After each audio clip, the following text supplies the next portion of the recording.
And hello, Savannah. Thank you for tuning into WRUULP Savannah, Georgia, 107.5 FM, WRUU.org. We are Savannah Soundings Community Radio with Global Soul.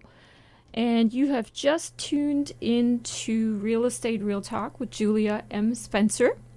Thank you for being here with me on this Wednesday, and we're glad that you're here. And on my show, we talk about anything and everything related to real estate investing. Before I get started with the show, I wanted to let you know that the viewpoints expressed in the following program are not necessarily those of WRUU, its license holder, or its staff. And in the studio today, I have with me Daniil Ivanov, my Russian friend, and my manager, and my keeping me together anyways, my brain manager, I should say. And on today's show, we decided we're going to talk a little bit about some more tax sale auctions. And actually, we've been talking about politics all day. We might mix in some of that as well, but I think we're going to try to stay focused on real estate anyways. And I'm glad that you're here. And what we have been doing this week, so I'm going to give you a little bit of an update. What we've been doing this week is we have kind of like a little bit of a... adventure.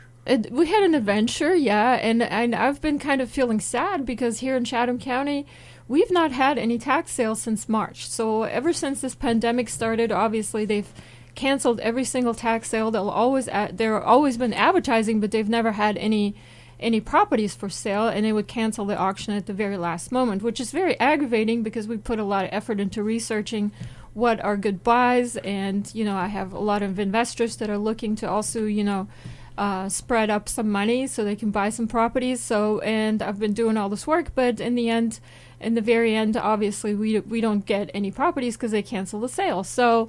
But we had a great coffee and a great lunch. Yeah, we go downtown, and we want to go to the auction, and it gets canceled, but we have good lunch and good breakfast. And by the way, it was gorgeous yesterday and today here downtown Savannah. So if you're listening to this and you're a visitor to Savannah, welcome to our beautiful hostess city of the South, and we're glad to have you. So enjoy it. This is the best weather of the year, I think, personally. Anyways, let's not get distracted here. So the shortage of Chatham County tax sales brought us at the beginning of this week to South Carolina. And our county, the next county up north from here, I guess, in South Carolina is Jasper County. Its head is in Ridgeland, South Carolina, but the actual sale happened... Actually, it was in Ridgeland. It was at the farmer's market. It was outside.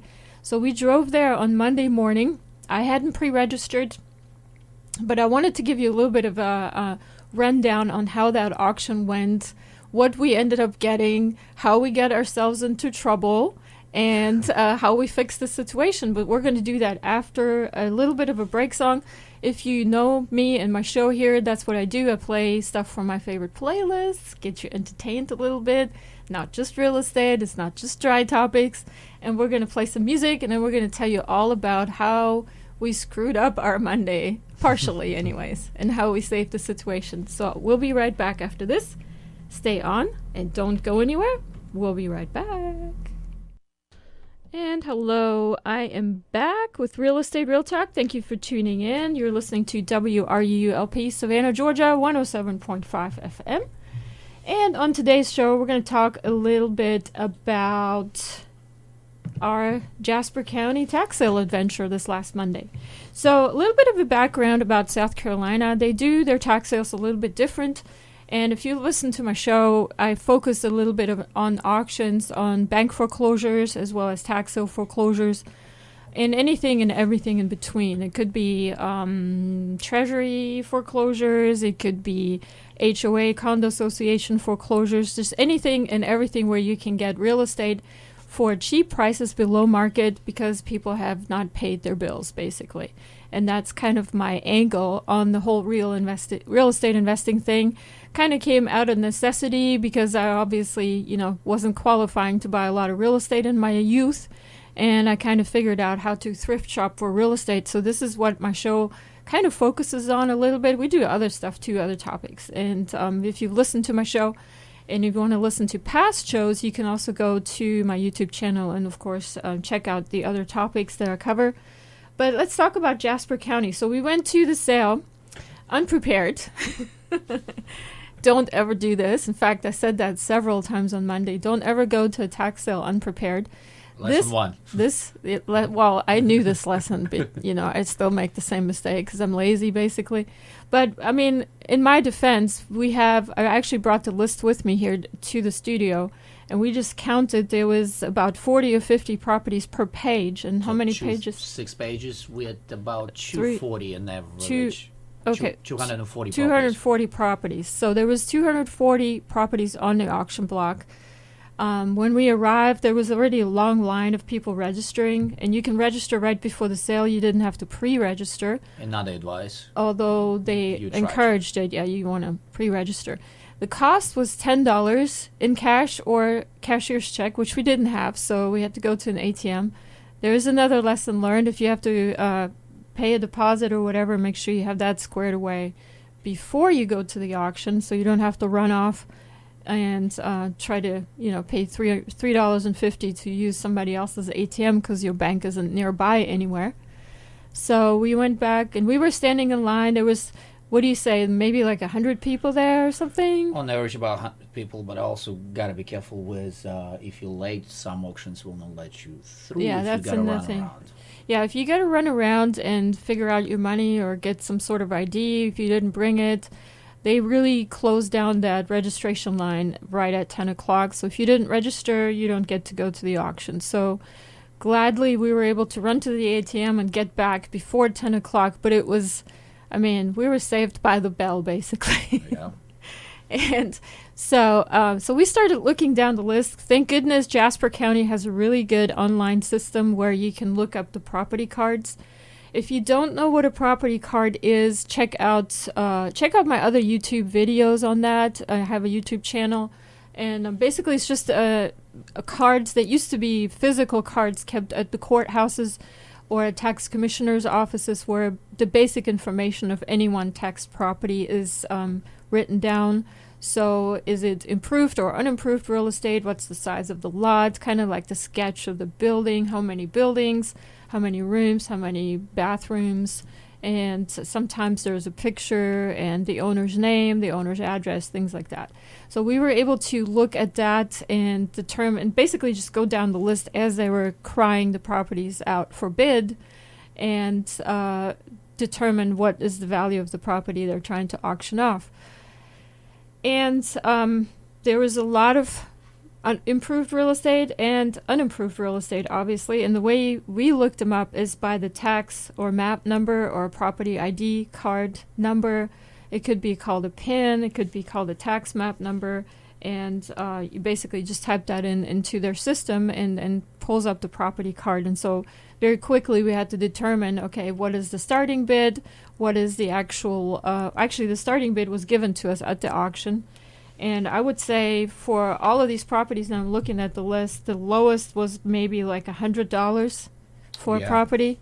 And the topest, I do believe, was what, 11,000? 11,000, yeah. I think we had one that was 11,000 for a 16 or 17 acre tract of land, I believe, or something like that. Yeah, I think it was close to 20, but it sold very well. Yeah.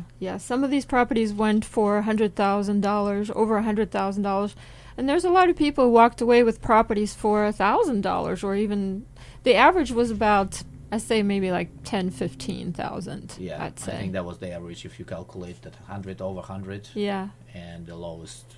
Now we didn't stay for the whole auction. It started at 10 and we left at about 11:30, and that's because I ended up actually bidding on a property that we thought had a building on it. It looked like there was an old Victorian-looking house in downtown Hardyville, actually. Yeah, Hardyville, and it was about on 1 acre, I do believe. And it was on 1 acre right on Main Street.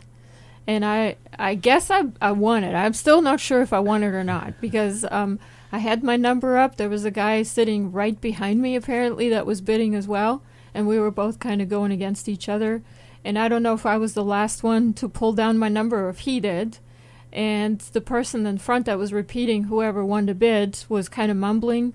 And even right after the auction, I looked at you, and you can tell the story. I looked at you, and I'm like, did I just win this? Yeah, it was a little bit weird because it was like a almost outside, and so the people were spread very kind of far away, all those 100 people, and so you cannot really, because the bidder usually goes very fast and they really kind of mumbling, so you gotta pay attention what they're saying, and but yeah, it was so fast that so Julia was a little bit kind of like, did I just win? How much was it? She didn't even... And it was cold, too. It was cold, so dress for the weather, because sometimes those auctions are outside. This one was covered, like a farmer's covered, but it market. was still chilly. Very cold, yeah. So, but yeah, that was, so you gotta pay attention, and especially if you have somebody with you, I think it's a good thing, because another person can look up at the properties and pay attention as well with you. So I think Julia was more focused on bidding, and I was, thank goodness, up there just focusing on who won and how much was the looking bid, up the properties. Yeah, exactly. So we we tried to get this little Victorian house, and and so we walked up to they were still holding the auction. So we walked up. There's 4 or 5 people sitting up front. One of them was actually calling the bids. Another person, I guess, was writing down who was bidding or who was winning. 2, 3 other people working there. There was a police officer as well, I guess. That was 2 sheriffs, yeah. 2 sheriffs, yeah. So, and they were cold, too. I mean, everybody was freezing. It was just cold on Monday. But what interesting is, I think the more auctions you go and experience, because even though you've been in by far more auctions than I did. That was actually my first one, really. And you were even confused the way they were calling the bids, because some of them were calling by the names, some of them been calling by the lots, and the same even the amount of who is bidding. It was a little bit weird, so you kind of want to just pay attention what's really going on. So the list was actually arranged by last name. So they're starting with the owners that had a last name starting with A, obviously, and just going down the list. And they would obviously group together properties that were owned by the same owner that weren't paid. So if an owner had 2, 3, 4 properties in a row that were where the taxes weren't paid, they would call the first one, and if the first one's final bid covered the outstanding taxes or the starting bids for the other 2 or 3 that were there by the same owner's name, those then would fall off the list and would be skipped. But they weren't doing a very consistent approach on who they would skip and who they weren't, because as you know, and this is what I realized, as you know, when you have several pieces of property and you look at your ownership record, let's say you're like the only owner. So, for example, me, Julia M. Spencer, even if I go to Chatham County's website and I look up the properties that I own, some of them are going to say Julia M. Spencer, some of them say Julia Spencer, some of them say my maiden name in there, or some say my entire middle name and not the M. So it's just, they just wrote the owner's name differently for each property. So some of the properties that were grouped together had the same setup of name, basically, and they would skip them, but it would be still the same person, maybe with a different middle name, or written out or not written out, and so sometimes they'd skip it and sometimes they wouldn't, and there was no consistent way which ones they were skipping and weren't skipping. So you really had to pay attention what they were doing out there, because I don't think they really knew exactly what they were doing themselves quite yet.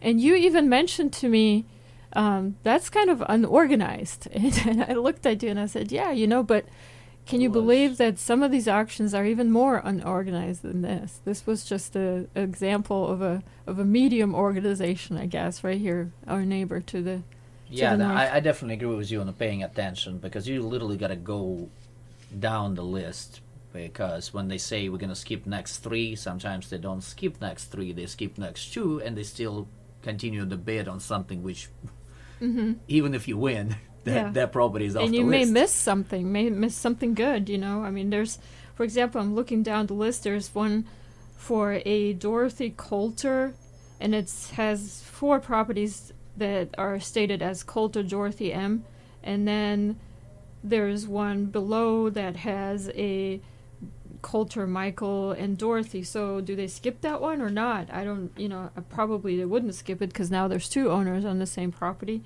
But there's just examples like this where they wouldn't write down the middle name, or they would, and sometimes they had the middle name reversed or with add a LLC under or the name of the business. It's just like I was very confusing.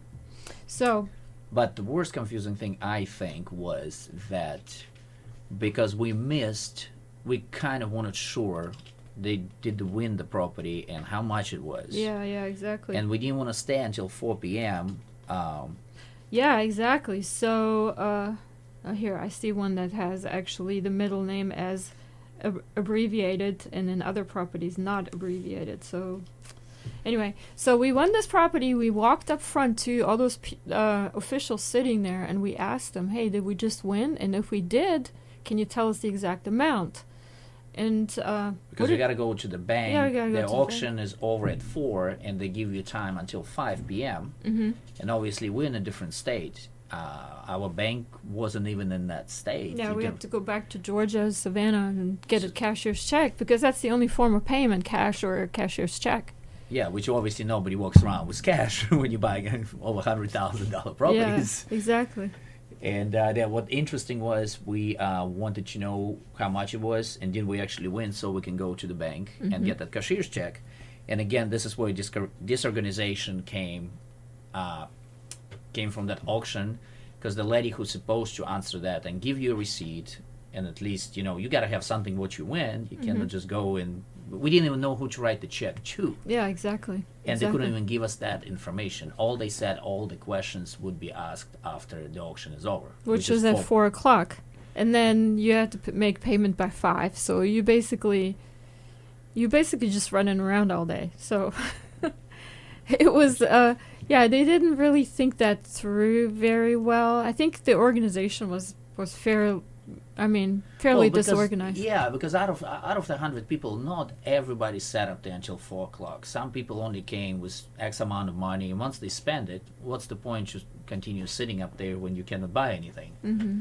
Mm-hmm. So, and some people only came for specific lots, and once those lots are done, you leave. Yeah, exactly. So anyways, let me tell you guys, or let me just talk a little bit briefly before the bottom of the hour about the actual process of tax sale foreclosures in South Carolina. If you are interested and you've kind of missed the sales here in Georgia, here in Chatham County, of course, we haven't had any since March. I haven't checked the other counties surrounding us. I think Bryan County was the other one I was looking at, Liberty and Effingham. I haven't looked at those. I do know that in central Georgia, some of my friends have been going to Bibb County and Houston County sales. That's around Macon area where I used to live. So those sales are happening still. But of course, we haven't had much here in Chatham County. So if you're interested in going to South Carolina, here's a little bit of a background of how it works there. South Carolina is a tax lien state. It's not a deed state. We're also a lien state here in Georgia, but what you actually get at the tax sale is a sheriff's deed, so that means that you are the owner pending a redemption period of 1 year and 1 day here in Georgia. In South Carolina, it's also 1 year, but you don't get the same interest rate or penalty rate. Right here in Georgia, it's a 20% penalty from day one. In South Carolina, it's kind of like on a sliding scale, how much money you would get if somebody comes, redeems your property, and it's a 3, 6, 9, 12 interest rate. So basically, if you purchase a property at the tax sale in South Carolina, you'll get, if the original owner comes and tries to redeem the property from you, depending on which quarter they approach you, that's how much interest you will get. Also, I kind of like the fact that in South Carolina, when you purchase a tax lien, you basically get a receipt after payment, and it's like a green sheet. And I've never bought anything at Jasper County, but I have gone to the Beaufort County tax sale and have purchased properties there before. So you basically get a receipt, and then whenever the original owner approaches the county officials throughout the year to redeem the property, they will make the payment to the county. The county then sends you a letter stating that property was redeemed. Please send in your green receipt or whatever color of the receipt you got. and then you'll get a check, and that's how that works. So you don't have to directly talk to the original owners or have any kind of uncomfortable conversations that you would normally have here in Georgia. Here in Georgia, once the sale happens, the county officials kind of walk away, and you're on your own to figure out what you're going to do with the original owner. So they approach you to pay you off, and you guys figure this out. So it's a little bit different of a process. And there's advantages and disadvantages to this. Obviously, there's more money to be made here in Georgia, but also you have a lot less hassle in South Carolina. After the year, the county officials will write you a deed, and this is done through the county attorney. And so you're saving kind of that initial fee for the borrowing of redemption rights that you would pay right here in Georgia. You still have to do some sort of legal work, maybe some sort of quiet title action, which is universal. That's a universal rule for all states of the country in order to get a good title, because every time you get a deed or any kind of certificate of ownership of a property from a forced sale, you will always have to do some sort of cleaning of that title through a quiet title action or some other legal action for that state in order to make that title marketable and get title insurance on it. So this is a little bit different. Of course, we've been a little bit poor on tax sales here in Georgia, so we had to go venture out to South Carolina. It wasn't too far of a drive. I think it was, like half an hour, maybe an hour, maybe. Close to an hour, I think. Yeah. And, and they had some really good, there was some good properties on that list. There was some nice $70,000, $80,000 single-family residential detached houses that went for $20,000 or $30,000. There were some good deals. I don't know my way around South Carolina really well. I know Ridgeland. I know Hardyville somewhat. But if it's out in the rural area in Jasper County, I don't really know my way around. So the property we don't know which we've purchased or not yet. Yeah, we're going to talk about that here after the break. We're going to talk about our experience. So we can keep on talking. So, but anyway, let's talk about that in a minute. We're actually at the bottom of the hour. It's 12:32 p.m. What we do at the bottom of the hour, we play a couple of announcements for you, maybe play another break song or so. The one that you heard originally was The Knox, and the name of that track was Bodies, and it was the Lennox remix, and you probably should be able to seen that on your website if you're listening through wru.org. So we're going to play a couple announcements. We'll be back, and we're going to tell you about what we actually bought and how we fixed our problem. And we bought ourselves a little bit of a problem there because we didn't do the research. Not quite. It's not quite, but we'll talk about it. Yeah, we'll talk about it. So stay on, don't go anywhere. More stuff to come. On today's show, we're talking about Jasper County's tax sale that happened last Monday, November the 2nd, on Real Estate Real Talk with Julia M. Spencer. Stay on, don't go anywhere. And we are back with Real Estate Real Talk with Julia M. Spencer. Thank you for sticking with me here. On today's show, we're talking about Jasper County, South Carolina's tax sale that happened last Monday. And by the way, in case you're wondering, we are broadcasting live from downtown Savannah near Troop Square. It's a gorgeous day out there, so try to make it outside a little bit, my people. And if you're visiting Savannah, welcome. Thank you for visiting the hostess city of the South. We always are glad to have you here as our visitors, and I hope you enjoy your stay. And we were thinking about possibly dropping you on this story, on this property that we bought. But let me just give you a little bit of a summary, of course, what we've talked about in the first half hour, if you're just tuning in. So my friend Daniil Ivanov, who's here in the studio, we actually went to a tax sale last Monday. It was his first one, so I'm kind of educating him, but I don't know if I did really a good job because I did the first bad mistake that no real estate investor should ever do, and I did that again. So we actually bid on the property. But, I had a way out of that one anyways. I have a way out of every problem. There's always a solution. So we bid on this property on Main Street in Hardyville, South Carolina, Jasper County, that we thought, according to the property card, there was a building on it, a very, very old building built in the 1920s or something. I don't know what the property card said, actually. I don't remember, but I would say by the way it looked, being that Victorian looking building, very big, 2,500 square feet. So there was a 4-bedroom or 3-bedroom? Something really big. So yeah, it was, and there was actually, I guess somebody tried to sell it at one point. So there was some inside pictures and stuff for the building on the Realtor.com website, which normally you don't get on the tax assessor's website. You usually get outside pictures, but if you go to like Realtor.com or Zillow or Trulia, those websites sometimes have inside pictures if the property had been advertised for sale at some point in time, so you can get at least an idea of what it looks like. And somebody had advertised this property at some point, so that's what we found. And so we, not knowing if we actually even won the bid, I still don't know if we did or not, because nobody called me and nobody said anything to me, and of course we didn't pay for it. So and we don't have a receipt. We don't have a receipt, so maybe we didn't even get it. But so that's kind of like towards the end of the story. So we decided we were going to go leave the auction at about 11:30, and decided to drive to Hardyville, which was I would say 15 minutes 15-minute drive. Yeah, it wasn't very far. And I made a video about this, which is going to be on my YouTube channel. So you if you're interested to see our reaction. I think I turned off the video when I was disappointed at what I saw. So we're driving and we're almost there, and we have it in the GPS, the address, and we're coming up to it. And the one thing I was saying, you can tell the listeners what I was saying the whole time on this 15-minute drive. As soon as we left the auction, first thing Julia said, she's like, I guess she had an experience like this before. She said, the building is probably not there. It's probably burned down. Yeah. No, I said, please don't be burnt down. Please don't be burnt down. Please don't be burnt down.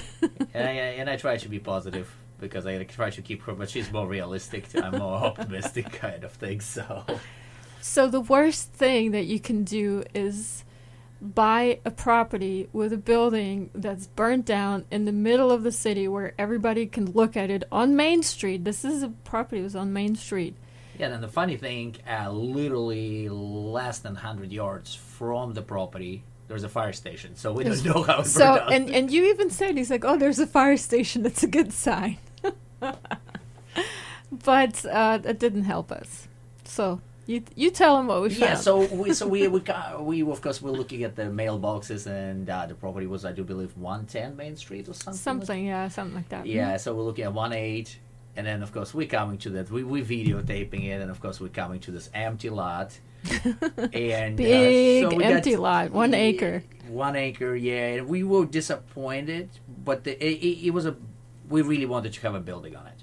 But the good things about it, which is Julia will tell you, that the building wasn't there, and the whole property was cleaned up, so it's ready to be built on.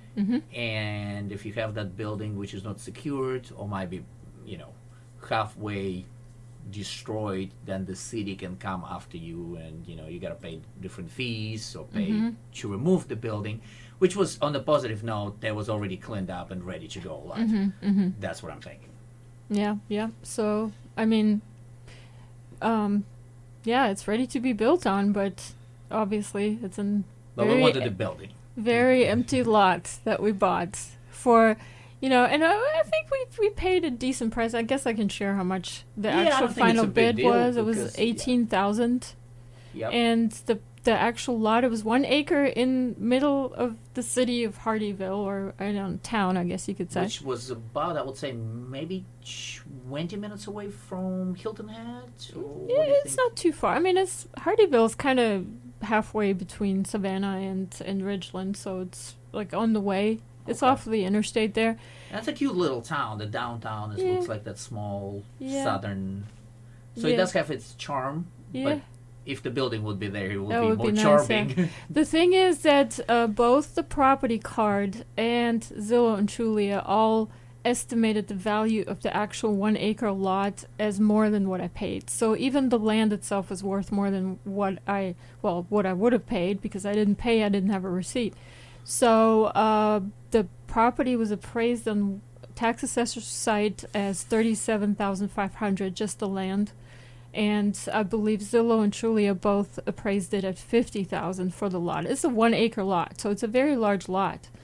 and you can build obviously a sizable building on it because the building was already on there at some point in time. Which if you're a developer, you definitely would love it because the plumbing is already there, so you don't really need to expand. Yeah, from the street to the property, and I saw some flags there too, like some. Yeah, I think they did something some already. There were measurements, some measurements and markings from the city. Yeah. So it's not a horrible deal, and it could have been a lot worse. Like my biggest worry was there was a building on there. It had just burnt down. And the leftover building, whatever's left after a building burns down, is still standing there. That was my biggest worry, because as soon as I see properties like this and they're sold at a tax sale, the city or the county or whoever, the neighbors will break down your neck to remove the blight, basically, and then you're stuck with a huge bill to try to do the cleanup, basically. And the cleanup, and I've bought properties like this before, would cost anywhere from $4,000, $5,000, $20,000, depending on what kind of building it is. And then instead of getting a good price, you basically paid market for a property that's worth as much as what you paid. So you're haven't made any profit there at all. So with this property, since we didn't pay for it, since we didn't have a receipt, I'm kind of still waiting to hear if they actually want me to pay for this.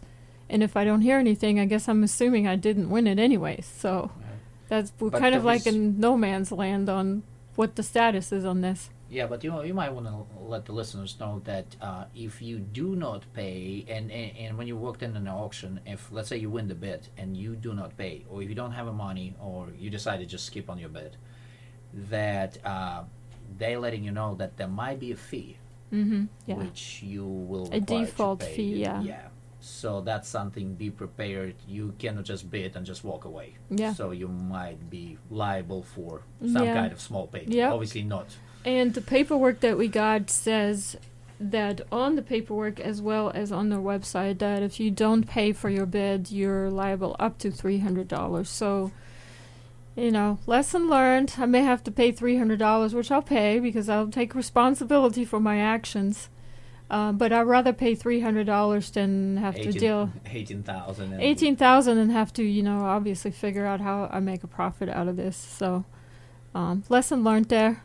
I should have known better, but I like to play the dice every once in a while and learn. It's a good lesson, You pay more, go into a class. I think you were teaching me too, so you wanted me to show how you kind of. That's why I tried to impress you, but it was just failure. It was just a lot of properties. That's why the auction like this. But I don't know if you mentioned it.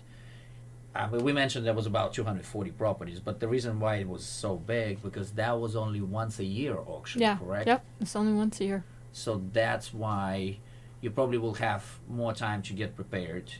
And what I was telling Julia, that I was looking more at the properties with the buildings, which will get you time to find the properties which you like. Maybe it's a good thing just to drive by. I mean, obviously you cannot walk in the properties. Not just maybe, that's an absolute necessity in some cases, in most cases, in all cases. And then you can already pretty much come prepared, and you don't need to. You have a highlighted lots that you want to bet for. You know about how much money you have, and look around as well, because there is a lot of, you can identify who people work for the banks or who people up there just sitting. There was a lot of institutional investors, correct, that are bidding for investment funds and stuff like that. So get ready, know your competition too. That kind of helps, and monitor who is.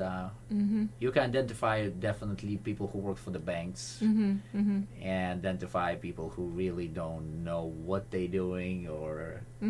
So that's kind of, it was interesting. I can tell you it was a very interesting experience, but be prepared. That's obviously, I guess, more than 50% of success. Always be ready. Yeah, exactly. So, And so that was our adventure in Jasper County. So if you're interested to go to Jasper County to a tax sale, and I know some of you are watching my channel and listening to my show because you want to learn about tax sale foreclosures, that auction happens once a year. It's usually advertised in October and happens early in November. And so the next one's coming up, 2021. You got a year to prepare, research it.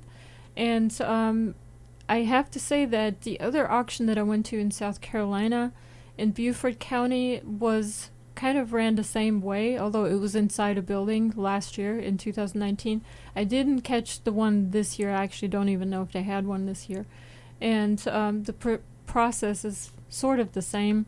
The other thing I wanted to add is that South Carolina has a process to sell properties over the counter post-auction. So these are properties that are either no bids, like this property that I just supposedly maybe won or maybe didn't win, is probably going to go to that list.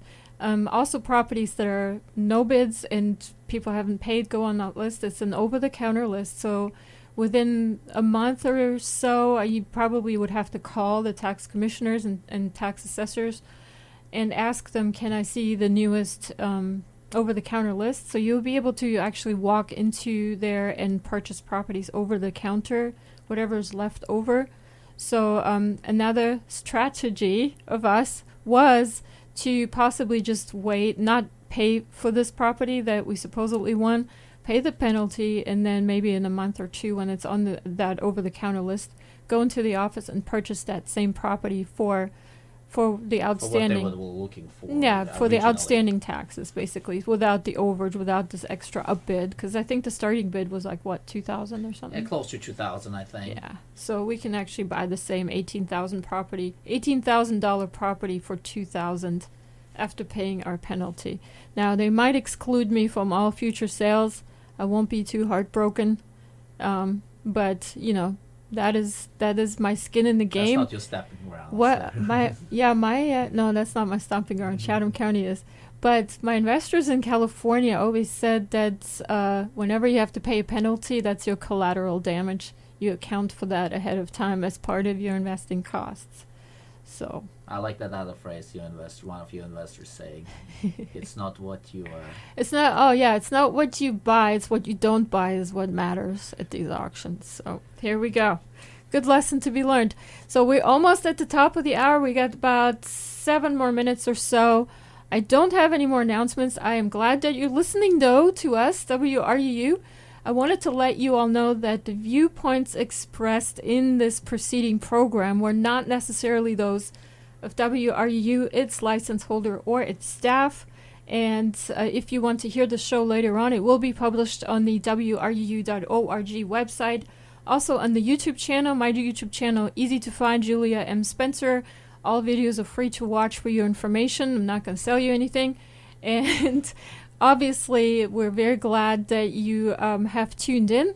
If you have any additional questions, you can email me, realestate@juliamspencer.com. Also, if you are listening to the show later on my channel, you can just ask questions in the bottom in the comments. And my show is on Wednesdays at noon, right after the happiness message. After the show, though, if you're interested in it, we have a show that's called Mother Beat. It's hosted by Ben, and it's about music from Africa with African roots, so stay on if that's something that you like. If it's not your thing, check out our schedule online, WRUU.org. We have about 70 different hosts, talk show hosts, and music hosts of all different kinds of musical genres. I'm sure you'll find something. And thanks for listening to Community Radio right here in Savannah. We're local, we're real, we're live, and we're glad that you are here. And thanks for listening, and have a great Wednesday, everybody. Thanks for being on the show, Danielle, too. All right, not a problem. Thank you, Savannah, and go outside, enjoy the lunch. Yeah, beautiful weather. Beautiful out there. Have a great day. Bye. For your free guide to real estate investing, visit juliamspencer.com.